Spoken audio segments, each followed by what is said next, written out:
Hello and welcome to Miniature Adventures. I'm Big Willie, and this week I wanted to talk about connections within our hobby, how we stay in touch with other gamers and find new friends, and in particular I wanted to talk about social media. So this week's conversation is inspired by something that happened several weeks ago but was sort of reconfirmed for me over the last week. So the original genesis of this was a conversation I had with my sister-in-law where I was trying to describe how I use social media for my hobby: Twitter, Facebook, bloggers, YouTube, a couple of other things. And as the words were coming out of my mouth, she was not really listening, bless her.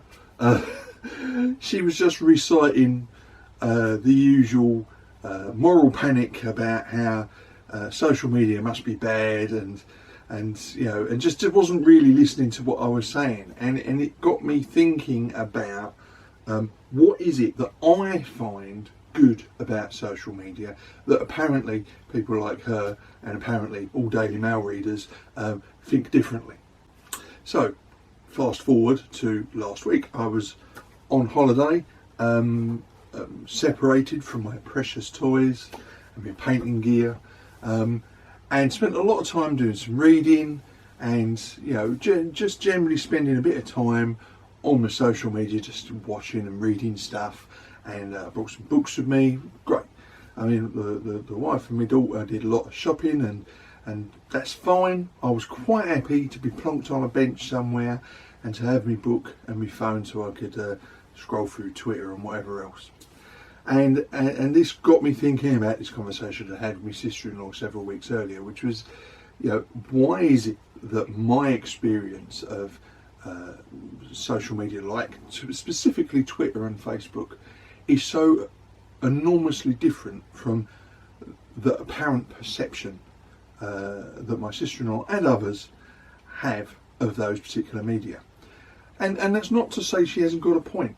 Twitter is recognised as a bit of a cesspool sometimes. and frankly, sometimes my general feed, on my news feed on Facebook, annoys the hell out of me, because the way the algorithm works, the stuff that it puts in front of you, is not just from your circle of friends, but their circles of friends as well. And while you can curate your own circle of friends and only pick to follow those people that you like and you agree with, or that you have similar interests in, you've got no control over their circle of friends. And so what you end up with in your newsfeed is stuff from completely random strangers that you have no connection to, and sometimes whose views are wildly different to your own.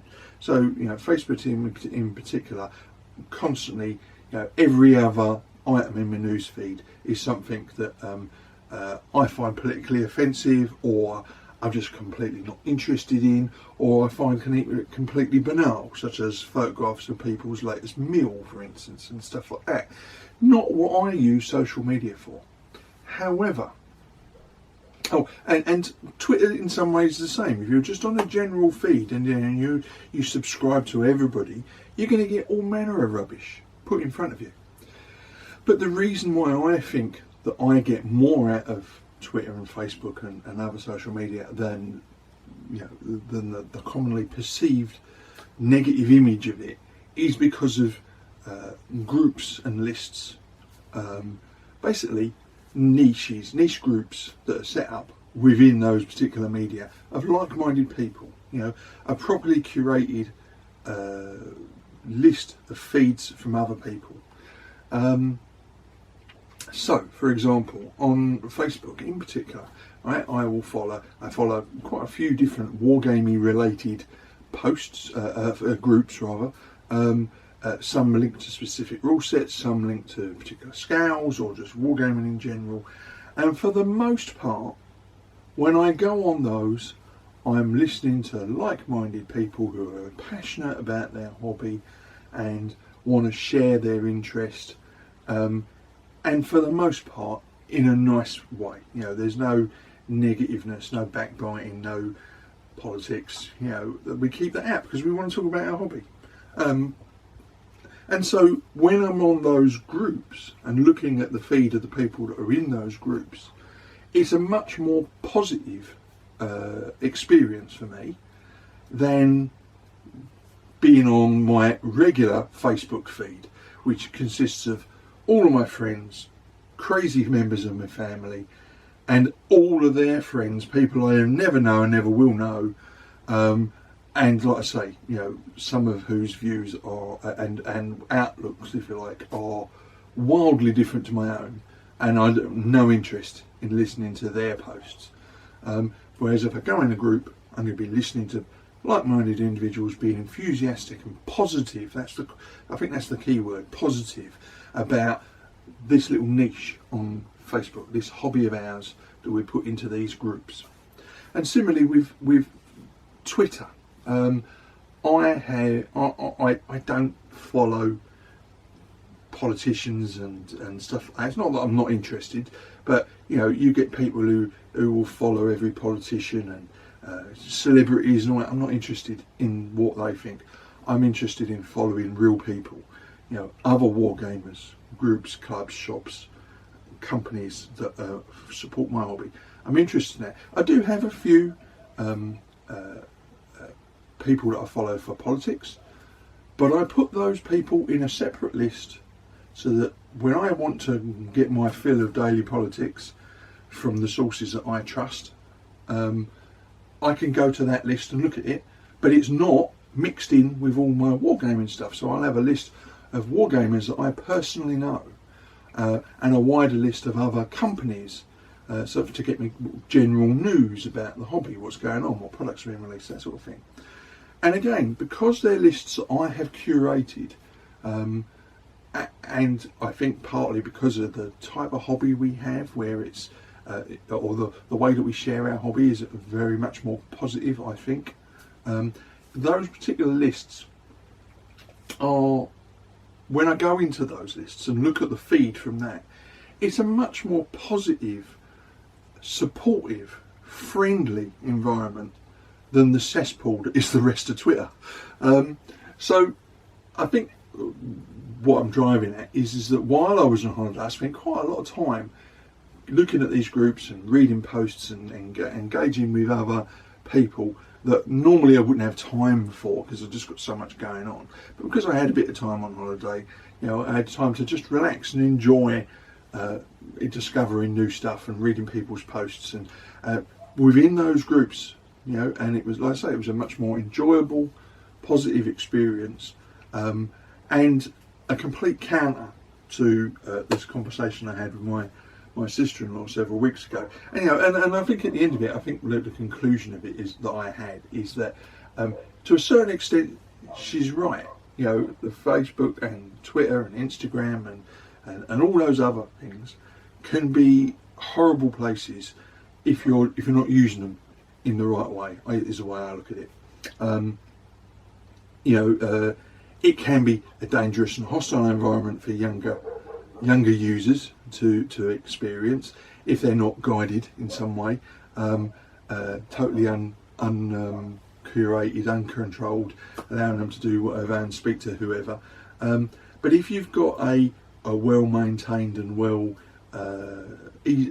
carefully selected group of friends, for want of a better phrase, within a group, you can have a completely different experience of social media that generally gets a bad rep.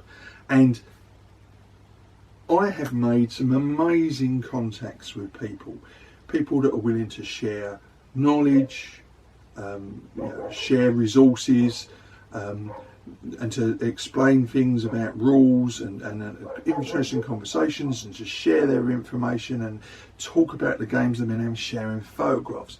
And it's an enormous part of my enjoyment of the hobby, because let's face it, I might get, you know, unlike club gamers, I might get a game once a month, you know, maybe twice a month if I'm really lucky.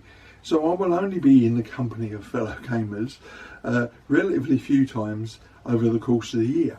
In between, I rely on social media, Facebook groups, Twitter lists, and the people that follow my YouTube channel to get my connectivity with other gamers, that sense of community that we often talk about but often find hard to define, that sense of community within that hobby that makes for a much more positive and enjoyable experience than perhaps someone who is just following everyone, following their local celebrity who just drivels whatever they want to say onto Twitter, or their politician who's got their own agenda or full of bile or whatever it might be.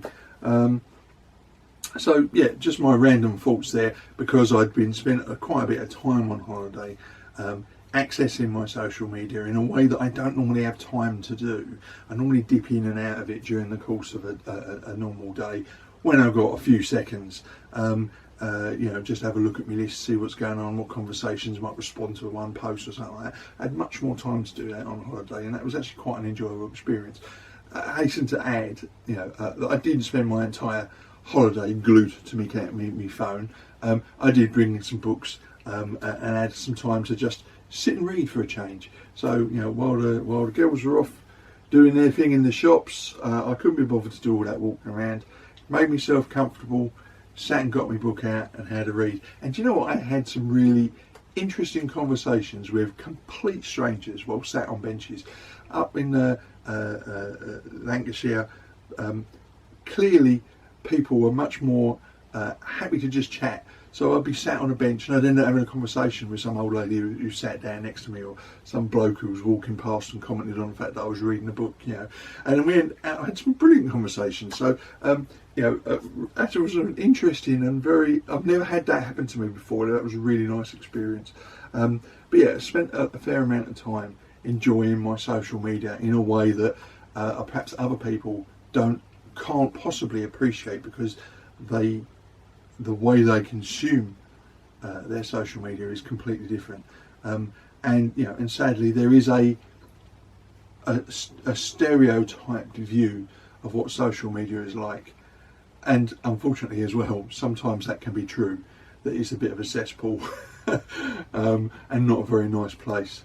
But I go back to my original point. I think that is more down to how you use it, and my experience within the wargaming community is that we tend to use our social media in a much more positive and affirming way than perhaps most users do.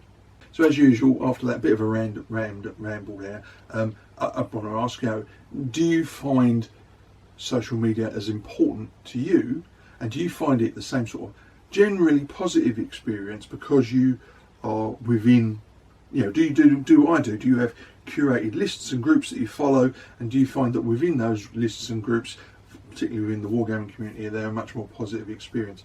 Or is your experience of social media like my sister-in-law's impression, that the whole thing is a diabolical mess and a dangerous place and all the rest?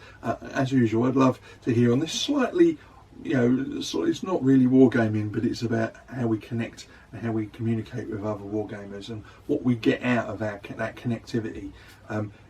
So I'd love to, as always, I'd love to hear from you in the comments below. So I hope you've enjoyed today's video, and I'm not sure if the next door neighbour's dog barking got across there on the recording. I'm afraid I can't do anything about that. But I hope you enjoyed the video, and of course if you did, please like, subscribe and share. And if you want to keep up to date with my videos, please tap the bell notification icon. So until next week, look after yourself, keep gaming, and of course, keep rolling high.